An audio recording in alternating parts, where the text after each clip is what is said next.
Is available for artists on the South Shore, and the Grand Rapids Police Department needs help naming their new canine. All that and more as we take you around the Northland, city by city. We start in Minnesota tonight, where it's time to talk roads. The Minnesota Department of Transportation is updating their 20-year state highway investment plan, and it's currently open for feedback. Residents are invited to read over the draft investment direction and let the state know other types of improvements they should fund if additional money is available.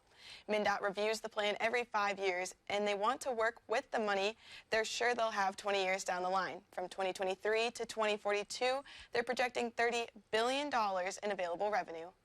Next, we head to the South Shore, where grants are open for local artists. The Chequamegon Bay Arts Council is currently taking applications for their annual Artistic Development Grant. Any professional, amateur, or student artists in Bayfield and Ashland counties are eligible to apply. Art forms can include visual, performing, or literary arts. Grants help with educational or developmental opportunities like workshops and camps. Applications are due by April 1st, and in all, we will provide $3,000 in aid. And we wrap up in Grand Rapids, where the police department needs your help with a fun assignment. They're asking for community feedback to find a name for their new canine. The police department has run the canine force for over 15 years and are gearing up to welcome their next member. The 2-year-old male is a German Shepherd that trainers say have the perfect combination of temperament and professional drive. The canine is just starting his training in several jobs.